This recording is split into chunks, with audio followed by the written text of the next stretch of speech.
Hi guys, German Prepper here. So I'm out on a bit of a walk today. I thought it'd be nice to give you a bit more intel. And now, I said nice, it's not really nice, but I think it's important. So here we go. Right, firstly, yesterday I talked about the deployment of US forces to Poland, a new forward base there. Well, they're also going to be sending additional forces to most of Eastern Europe, most countries in Eastern Europe. Now, if you look at the numbers, they're not as huge as you might imagine. We're talking hundreds or a few thousand troops to each country. But it's not just the personnel they're sending, it's the equipment. And we've got some fighter jets, we've got some advanced defensive rockets, all kinds of things. If you want the details, you will find most of it in the mainstream media. I don't see the need to list it all out to you.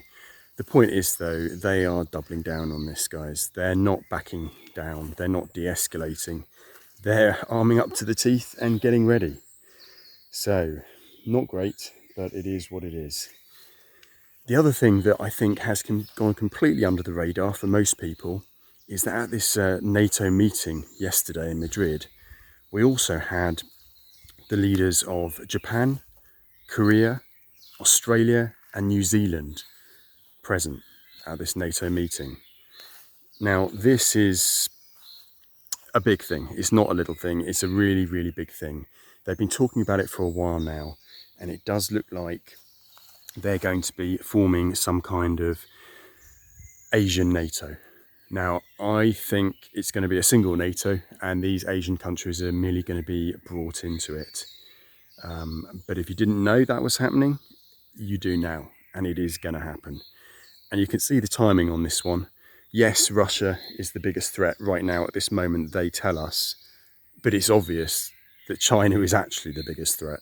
And maybe it's the threat for tomorrow or next week or next year, but it's coming up and they want to be ready. So they're broadening NATO at this stage. They haven't done it officially yet, but you can see it in the pipes and it's going to happen.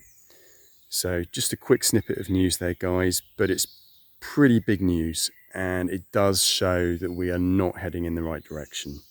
So if you need anything with, I don't know, electronic chips in, you need to get that now, because any day, any moment, relations might sour and those chips, they'll just stop. There'll be no more electronics and there's going to be mass shortages of everything electronic. So there we are, guys. Cheers for now.